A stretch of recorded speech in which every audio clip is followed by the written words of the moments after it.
I'll give you a simple, straightforward answer. I don't have any agenda, and moreover, this is not the crowd where I need to convince or prove anything. You are already sadhakas. Either for the sake of physical healing, or for mental healing, or for spiritual healing, you are here. All of you already have an introduction and idea about the yoga tradition or Vedic tradition. So I don't have to convince you. Only if the need for convincing exists, you need to go on using big words and clothe the truth with a big coat and suit and everything. Here I won't clothe the truth with any. I'll just straight away give you the naked truth as it is. Maybe you have any question? Anybody? You are welcome. Yes. Swamiji, being your student of a university, I am taking this privilege to ask you one question. Yes. Being at a young age, you have gone through various deep sadhana. But can you explain a little bit your experience? All right. Thank you. I had the fortune of sitting at the feet of Ramana Maharshi's disciples. You must have heard of Ramana Maharshi, a great master who lived in Arunachala.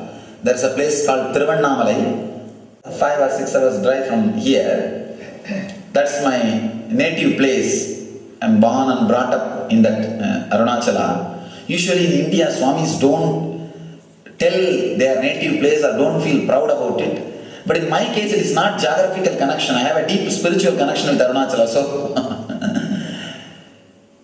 I am proud of that place, and I always feel connected, and I have a deep respect for that place. It's one of the very powerful spiritual energy center and world's biggest Shiva temple.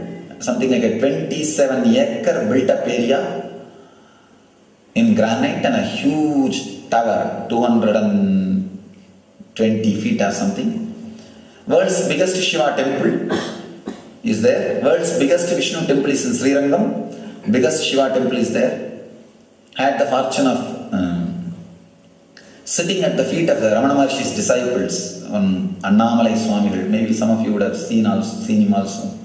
A great soul who left the body only 95, 10, 12 years ago. He was, I can say that around the age of 10, I started visiting him. It's like not any spiritual reason or anything, just my parents will take me. In India, you know that parents will force the kids to go with them when they go to these temples or to meet Swamis. One nice thing with that Swami is he will always give candy, so he'll give some sweets. So I'll never miss when I know that they are going to meet this Swami. I'll go there and sit with him. Many times he will give candy, and maybe because of candy, I felt very connected to him. Not anything else, just you don't need to do anything, and you can just sit and you don't understand also what he talks. It's good in a way. You are not disturbed. You can mind your business and the end you will have candy. So one day, somehow, I don't know whether fortunately or unfortunately, I was drawn to what he was talking. He was talking something like we are not body, we don't have suffering, we are beyond pain. These kind of words. I was not only I was not convinced, I was not able to understand. How can he say that we don't have pain? If my mother beats me, I have pain. In Indian villages, you know, the parents will kick the kids if they do something wrong. And I think in the cities the habit is not there now. Cities, no, we don't have. In villages, still in the villages it is there. Still in villages it is there. The parents will beat the kids. I remember that when my mother beats me, I have pain, I have suffering. Anyhow, I went to the home and continuously contemplating on this word. He's saying that I don't have pain and we don't have pain, we are beyond suffering and we are Atma and all those things. I was not able to brush him aside also because I somehow felt he is a very honest person. He is a very truthful person. He is not the person to tell lies. Maybe because of candy, I don't know. That relationship is developed. Because of the relationship, I was not able to just reject him, completely throw him away. I was continuously contemplating, then took a knife from the kitchen and cut my thigh to see whether I have pain or not. Still the mark is there. Of course, not only I had pain, my mother gave me few puja and took me to the hospital nearby, and they did first aid and whatever they need to do. Something like 13 stitches they made, such as deep cut. 13 stitches they put on. Anyhow, I became alright in maybe 10 or 15 days. I became alright, and I went to him again and asked him, "What is this? What have you taught me? You told we don't have pain, we don't have suffering." And still I remember he was repeating some Gita sloka, Nayanam Chindanti Sastrani Nayanam Tagati Pavaka. This See, this Arjuna, this guy is intelligent. When he heard all this truth, he killed others and verified, not himself. But in my case, I went and cut myself. That's where the problem started. Anyhow, I went and asked him, "What is this? What have you taught? You did like this, and I am having pain and suffering. My mother was shouting at me." He said a beautiful word, still I remember. His eyes became very compassionate and soft. And he said, "My son, don't bother. Just look inside and see from where the pain idea is coming into your being." See, now I am using a very logical words to you. He was not using this many words. In Tamil he said, Tamil is my mother tongue, in that language he said, "Vali yarukku parra." He told me, "Who is having pain? Look inside. Please understand. I tell you honestly, I am a 10-year-old boy. I can't understand the Vedanta or philosophy. I can say, honestly, he initiated me with that word. He initiated me into that method of enquiry or going into the truth. Now I know all these big words. It's a self-enquiry, great Vedanta Vichara, and all these words. To tell you honestly, at that time, fortunately, I did not have an intellectual stuff. Otherwise, I would have idea, oh, it is a big thing, I cannot do. Fortunately, I did not have all that intellectual background. Because of that, I was very simple, relating very simple way with him. And he told me, "Who is having pain? Look inside." Anyhow, I told him, "All right, I'll look inside." Even then I was not convinced. I was asking him, "Okay, you could have told me about this meditation before I cut myself. Why did you make me cut myself? Then you are teaching all these things." He told very beautifully. That word still I remember. It's a very strong word. "My son, don't bother about this pain. Your spirit to experiment with the truth is much more valuable than this pain. Forget about it. Keep that spirit alive. You will never have any pain." It was a very strong word from him. Keep this spirit of experimenting with the truth alive. Keep this spirit of playing with the truth. Maybe I can say the word which he uttered was initiation. Means like initiating me into the technique, into the truth. The second word which he uttered is giving courage and confidence to travel in that path. To travel in that path, to continue the journey, to do my tapas. That was the first and very strong inspiration. And I was playing with the technique. Whenever I find I'll sit and see that from where the pain is coming. Sometimes it will feel like the pain is in that area, same area where I had the pain, where I had the cut. Sometimes suddenly I feel the pain is coming from some other area. Somewhere else I am remembering the idea of pain. So it was just a play for a few days. That technique or the method. One day evening, I was sitting at the foothills of Arunachala and trying to play same way with this technique. It was not a serious meditation or tapas or anything. It was just a playful remembrance or trying to see from where that idea that I am suffering or I have pain is coming. I was trying to find the source, and by the grace of Arunachala or by the grace of the and now the Swami with the Guru Krupa and the Daiva Krupa, some strong experience happened, something opened up inside. I was sitting with closed eyes, but the opening was so strong, I was able to literally see whatever was there around me 360 degree. Of course, it's a very mystical experience. If you are not able to logically accept, please forgive me. Forgive me for intruding into your logic.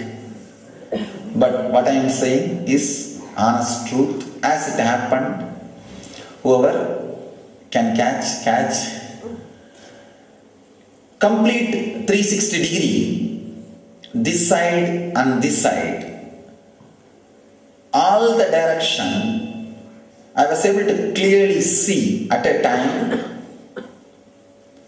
Not only I was able to see, it's like that hill which is in front of me, that temple which was on the side, and the trees, plants, rocks which was around,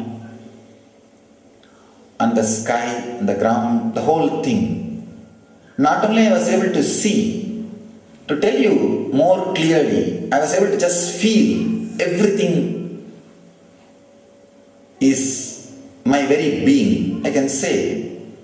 See, now usually people feel that they are alive inside their skin. How you feel alive inside their skin, that same depth of life I was able to feel in the pillow and the plant and the flower or the mic, whatever is in front, whatever is around. How you feel you are living inside your skin, inside your boundary, the same depth of intense life, or feeling I exist, I am alive, happened with the whole surrounding, whatever was there in the 360 degree. It was a very strong experience, very strong feeling. Maybe I can say some 2.5 hours or 3 hours I was there without moving the body.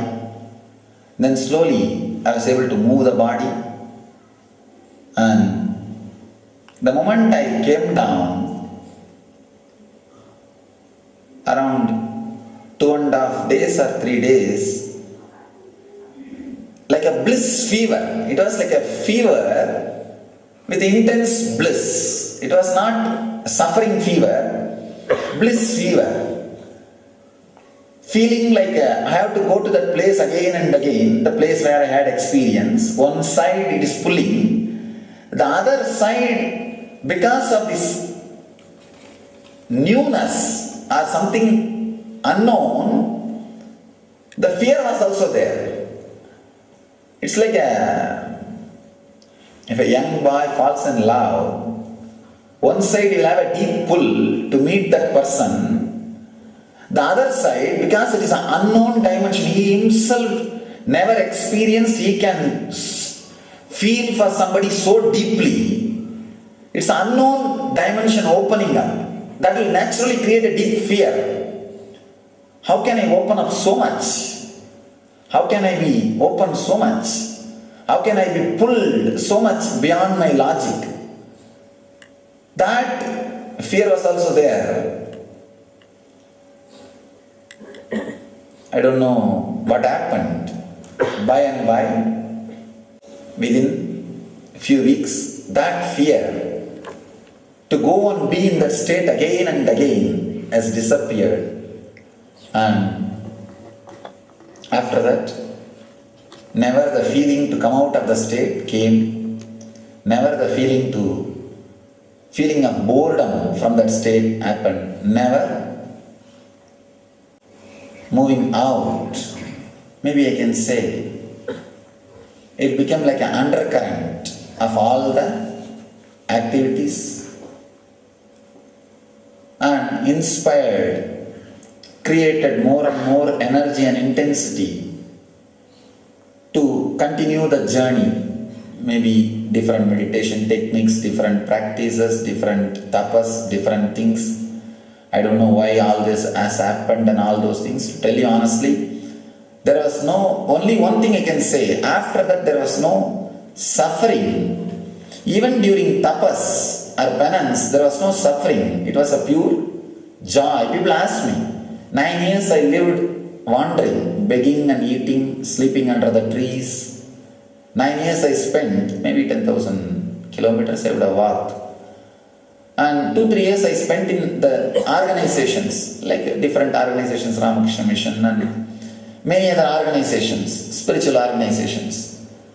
So during my wandering, people ask me, Swamiji, it would have been a great suffering, how did you live?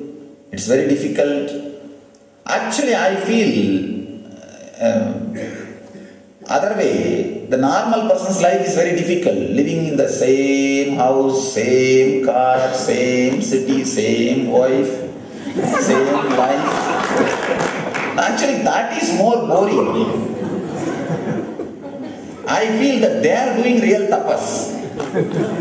They are doing real tapas. My life was a joy. It was just an ecstasy. Every day you have something more interesting, exciting, new things in the inner world and in the outer world. It's a great exploration.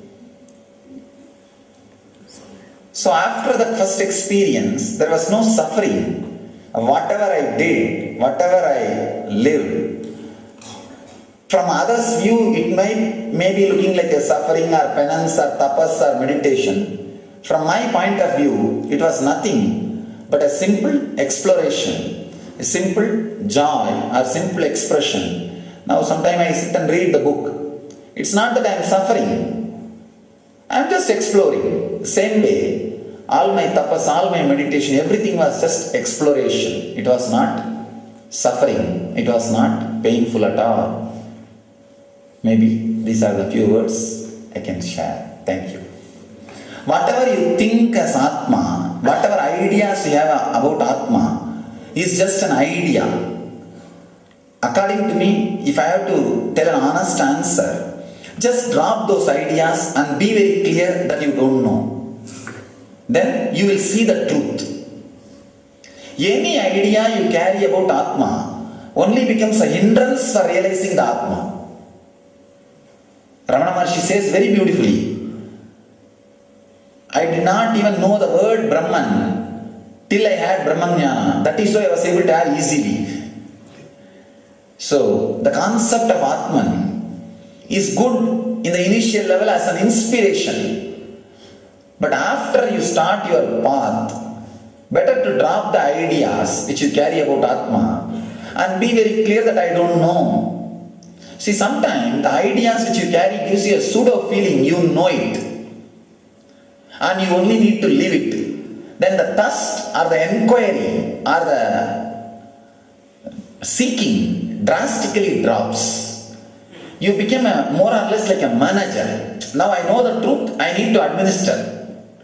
That is not the case. You don't even know that is the case.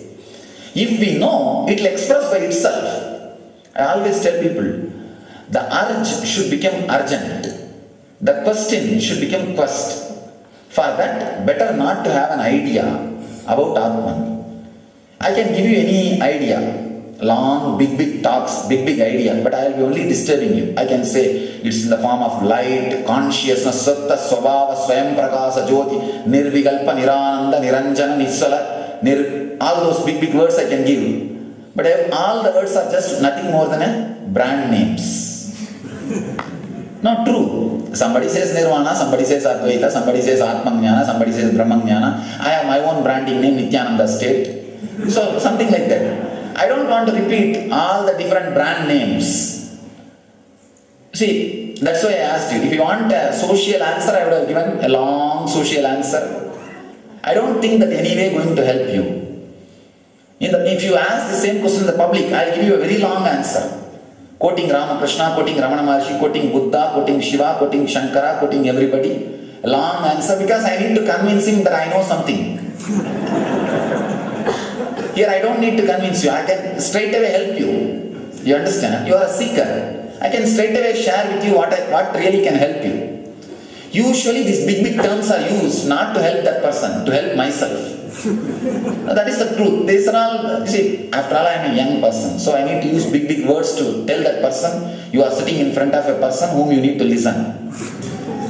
And I think with seekers, I don't have to use the big words. I can straight away tell the truth. This is what I feel. Better not to have an idea. Once you enter into the journey, just be very clear you don't know. That clarity you don't know can lead to such a great depth, can give so much of strength, will bring so much of inspiration. You will never be struggling or in depression.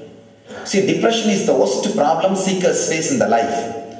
Why they face, they think they know almost everything. They know everything, only thing they have to make it as a reality in their life. But that is not the case. If you know the fire will burn, naturally you will not put your hand there. But people tell me, Swamiji, I know everything, fire will burn, but again I am putting my hand there. No, it means you don't know. That is the truth. You have a pseudo knowledge. I can say breaking the pseudo knowledge is what I call Vijnanamaya Kosha Vedana. Breaking the Vijnanamaya Kosha. We live with a very wrong knowledge, very wrong idea. We know everything. That's what I call Vijnanamaya Kosha. Breaking it, having a clarity. This is what I know, this is what I don't know. Let me be very clear. That clarity will break the Vijnanamaya Kosha and can bring so much of strength, clarity, peace into your being. Thank you. Yes. To suffer. No, the first statement is wrong. You said in the family, all we are suffering. Sorry? When we are suffering, we are there in the family, with the same wife, with the same life. So, what is my question? That does it mean that if we are suffering intensely, you are progressing on your path towards God? Two things. The statement which I made, the same wife, same life, same car, just a jovial statement. But to tell you honestly, neither your wife nor your car or your house is same as yesterday's. It is different. You can't step into the same river twice. I tell you, you can't even step into the same river even once. See, the moment you put your foot, before even it reaches the ground, water moves away. So, your wife is updating herself. Your life is updating itself. The whole existence is constantly updating itself. So my statement, the same wife, same car, same thing, was told in a more casual sense and a jovial sense and how you feel. But that is not the case. Actual truth. That's the first thing. Second thing, if we are suffering, are we growing towards God? No. Something seriously wrong. I can say, in the initial level, you will not have suffering, you will have suffocation.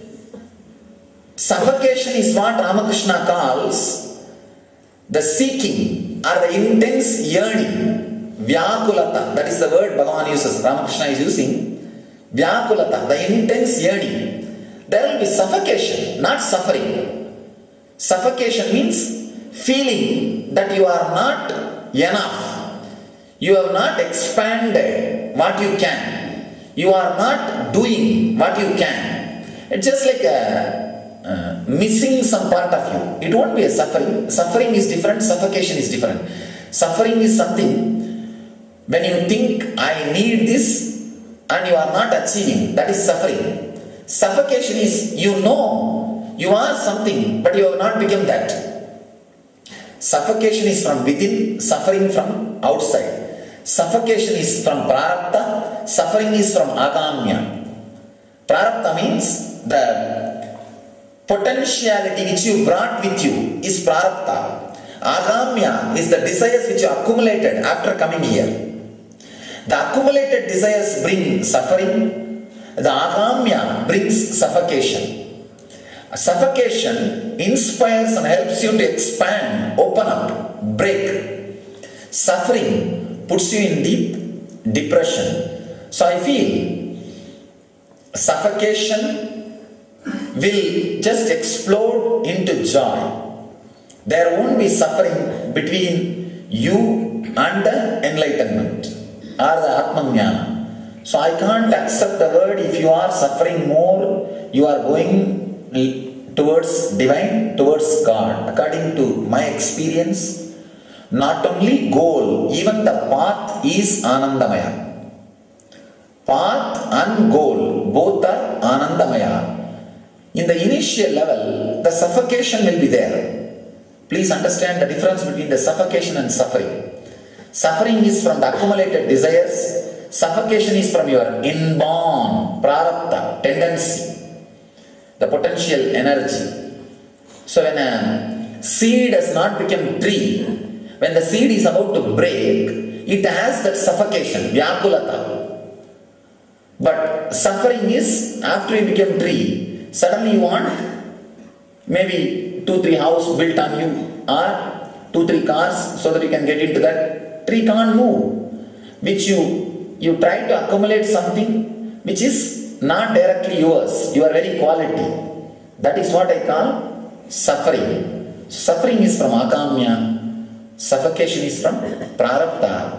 Prarabdha, suffocation may be there in the initial level in your spiritual path, but agamya, the suffering, a depression cannot be there in your spiritual journey. Then there is something wrong if the suffering is there. First sit and clear the suffering. That's a basic need to start your journey. Thank you. Yes. I'll answer 10 more minutes. Yes. How do you attain content then? Content. Sit and contemplate. Make a list of all your desires. All your desires, whatever, even the small to big, even the fulfilled desires. If you remember, it means it is there in you. List. List and sit and contemplate. Just take up each desire and visualize that it has become reality. How you feel. Influence. Add Kriya Shakti to Icha Shakti. Add your visualization and creativity to your desires. Suddenly you will see many desires which you thought is your life will drop, will lose its influence over you. Empower your visualization, your desires with your imagination power. Just see that they have become reality and how you feel now. Suddenly you will see many desires which you thought is an important thing in your life will lose its power over you. Those desires are your agamya, accumulated desires. And suddenly you will see some desires will become so strong in you. That's what I call prarabdha, your own desires. With prarabdha, you see prarabdha, great quality of the prarabdha karma is, before fulfilling, it will give you a deep inspiration and energy to run behind the desire. After fulfilling, automatically that will give you a deep satisfaction. But with agamya, before fulfilling also you will have a deep irritation. Sometimes you will see, if you remember some desires, you will have a deep irritation. After fulfilling, you will feel the deep emptiness.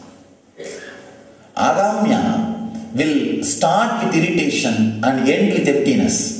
Prarabdha will start with inspiration, end with fulfillment. So sit and contemplate on all the desires. Take this as a meditation. Every day visualize one desire fully.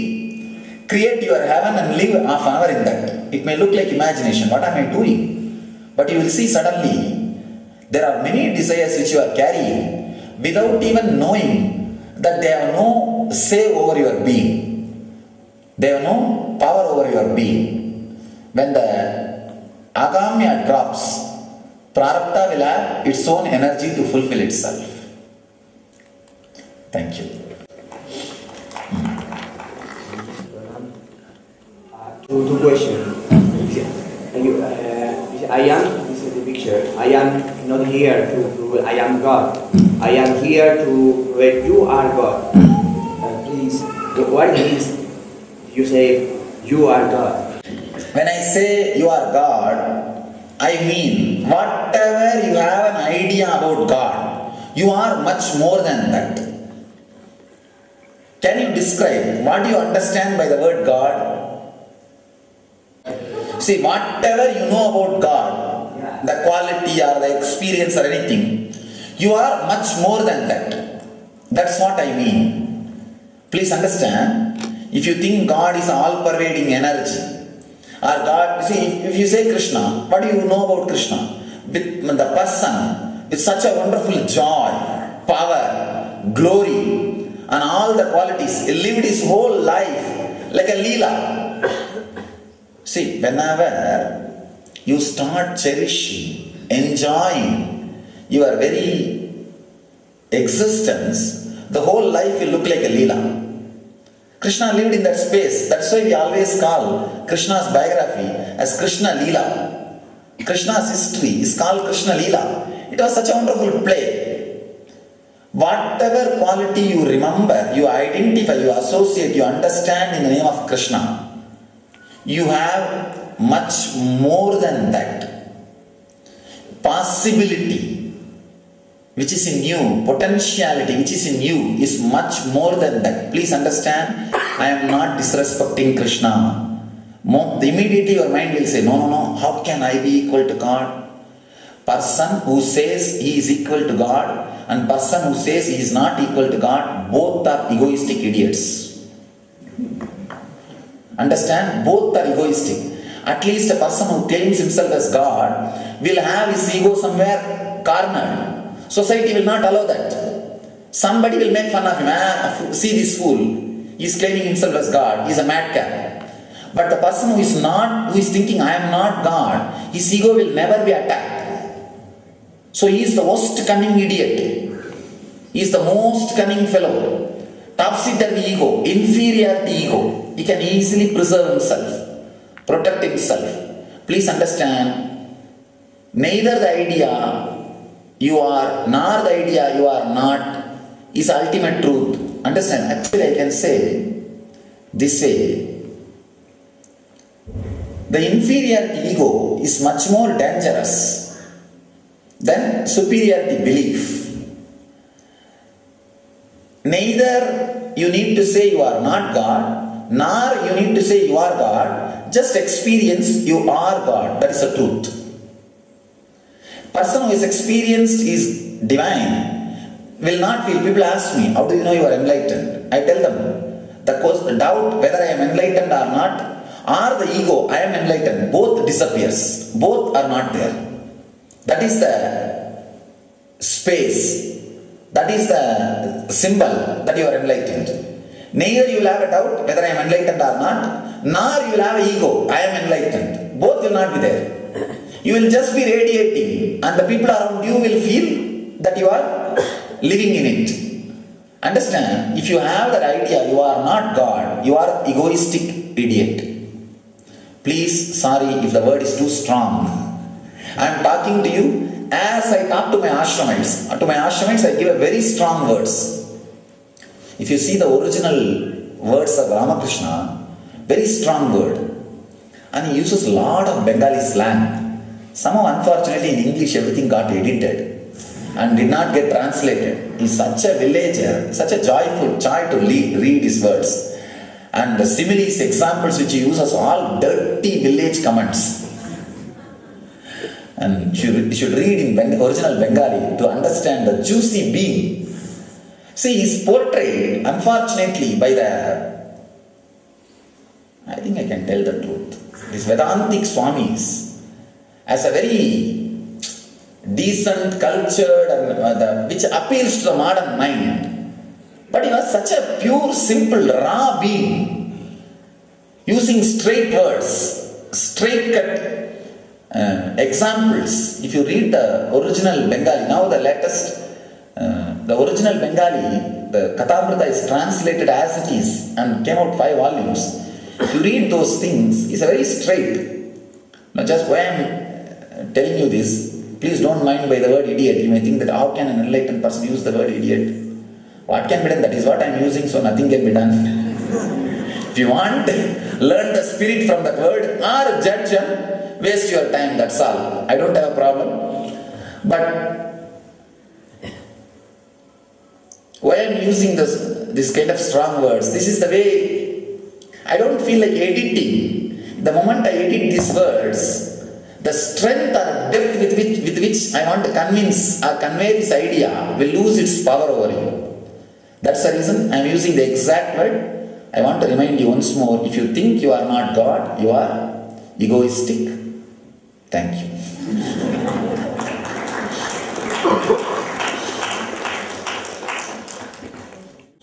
Two things. What is happiness and Guru? You see, the idea, let me be very honest. I always tell people in our ashram, whenever people ask me about this Guru and all these things, I tell them, there is a beautiful example. If you allow the calf, it will go and be with the cow only for 10 minutes, but the calf will drink the milk and come out. The fly which is sitting on the cow 24 hours, it will drink only the blood. So you can have Guru, but just drink his blood, give headache to him. And you can be away from Guru and drink only milk whenever you go near him. It is not being near a Guru's physical presence. I don't think that plays any major role in the seeking. It is the depth of seeking that plays a major role. Ramakrishna very beautifully says, surrender to anything. Surrender is important, not to what you surrender. If you surrender, even a stone can become God and guide you. That's what happened in Ramakrishna's life. It's just a black stone, 3 feet black stone. If you go and see it, it looks very funny. This 3 feet black stone showed this Ramakrishna the whole world. The Kali Murti. If you go to Dakshineswar, it's not more than 3 feet. She's just standing with 4 legs and 3 feet black stone. But that stone can show the divine or the cosmic experience to Ramakrishna. So when you surrender, even stone can become God. When that intense seeking is not there, even if God comes in front of you, you will ask for ID card. You will ask for ID card. And now you are saying, oh, I am not having a Guru. You think living around me is such an easy joke? Ask them, they will tell you. It's not a joke. You understand? Let the seeking become strong. If the seeking becomes strong, even a small stone can teach you. The life can teach you. Life, you see, the prana which is flowing inside my body, coming out as words, the same prana is flowing everywhere. It can straight away enter your body also and create those same strong teachings inside your heart. Please understand. Because I have become empty bamboo, hollow bamboo, the air which is flowing inside me, coming out as a flute music. So the same depth, if it can start happening in you, the air which flows inside your nose can become a strong teaching or inspiration inside your heart. Without that intensity, even if I tell something, even if I utter some word, after 2 days you will not even remember. Oh, that's young Swami came. As they brought, okay, he spoke something. I think he spoke well. That's all. People come and tell me usually, you spoke well, Swami. I just catch the shirt and tell me what I spoke. He said, no. You spoke well. Don't ask that and all. It's just one more word. One more word. A courtesy or socially polite. Or just to get an attention. You can get attention in two ways. One by throwing stone, another one by praising.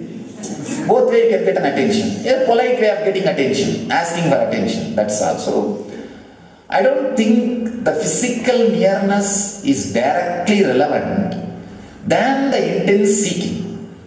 The intense seeking is what I feel is needed. And maybe I can use one more word, psychological revolution, a cognitive shift, seeing, processing the information which you receive, and decision making.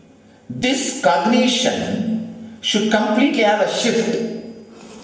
As of now, any experience which you add to your being adds more and more fear or greed. Instead of that, any experience add to your being should become strength and awareness, leading you to more awareness. If this cognitive shift happens, if this psychological revolution happens, I think that is what is Guru. That is what I call Guru. So maybe you can work hard for that than being physically around a master. If your prarabdha is to be physically around a master, suddenly you will see you will click with somebody. Somebody will click. You won't even have to think about it. People ask me, am I your master? I tell them, as long as this question is there, forget about me. The moment is if I am your master, that question will just disappear. And you know you have seen, and the click happens. So till the click happens, don't bother. If the click does not happen, also don't bother. Just go towards a psychological revolution. If needed, you will have the click when it needed, with whomever it needed. If not, you will achieve the truth as it is. There is no need to bother. And this question, happiness. I can give an honest answer. I can give an honest answer. Or you need again socially polite? No. You need an actual honest answer. There is no such thing as happiness. That's an honest answer. Maybe when there is a gap between suffering, you call that as happiness. If you are beaten less number of times by the society and the surroundings, you call that as happiness. It is just a comparative drama. There is only two things in the planet Earth. One is suffering, another one is bliss. Understand? Bliss. Bliss as a positive existence, like a light. Suffering as a negative existence, as a darkness. Darkness has no positive existence. Understand? Lightlessness is darkness. So blisslessness is suffering. So bliss as positive existence, suffering as negative existence means it does not exist. When there is no bliss, suffering. The joy or happiness is a comparative reality. For something can be happy something can lead you to happiness, but the same thing can lead the other person into suffering. So happiness is just a comparative reality, the comparative drama. It's only a comparative reality. It's not an existential reality. Please understand, happiness is not existential reality. So according to my experience, there is no such thing as happiness. Either you have suffering or you have bliss. When you have less suffering, you just give little courage to yourself. You need to justify your existence, you see. You need to justify yourself that still why you are not committing suicide. So that is the reason you just tell yourself or console yourself, I have happiness. That is, see all the moments of happiness. Just inquire them. I have seen these guys, these people, they will go for some vacation, picnic, they will take big pictures. They will not enjoy at that moment the thing, nature in front of them.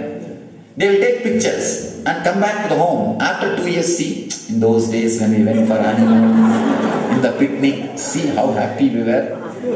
These guys forget that they only shouted cheese and they posed with smile for that photograph.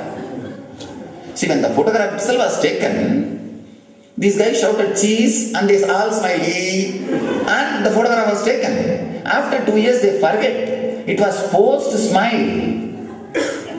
When they were in that space, exactly in that spot, what they think the joy was not there.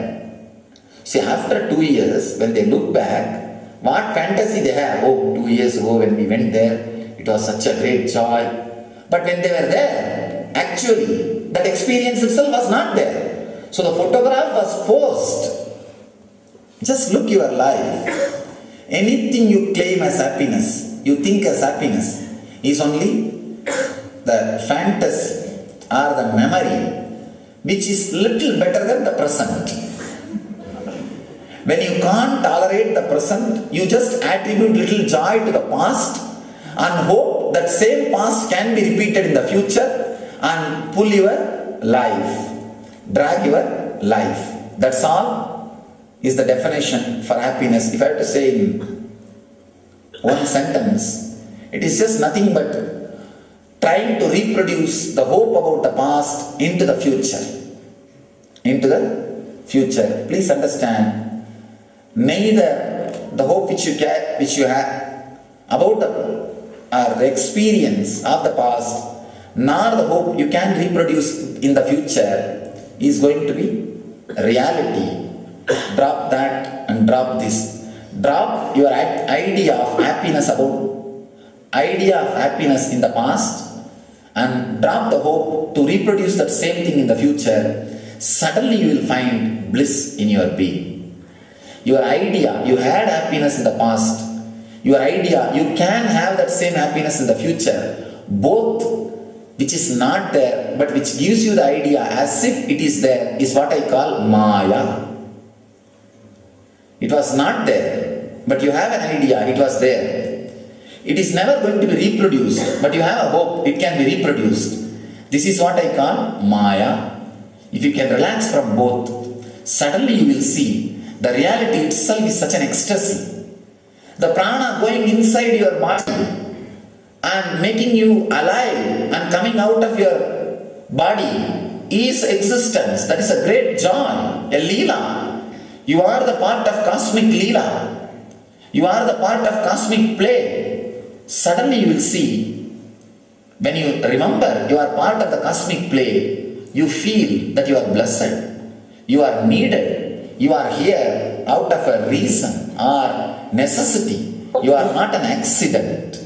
You will feel your life is a needed and it is a fulfillment and it is a great ecstasy. So let you all just understand and remember these few things. Maybe I can say a few words, essence of whatever I expressed. See, live with an intense excitement and joy, whatever may be happening around you. That intense joy and excitement will make your body deliver its maximum, will make your mind deliver its maximum, will make the whole cosmos to deliver its maximum to you. So, live with that intense joy and excitement so that your body can deliver, your mind can deliver, and the whole cosmos can deliver the optimum, ultimate to your very being. Let you all achieve and radiate the eternal bliss, Nityananda. Thank you.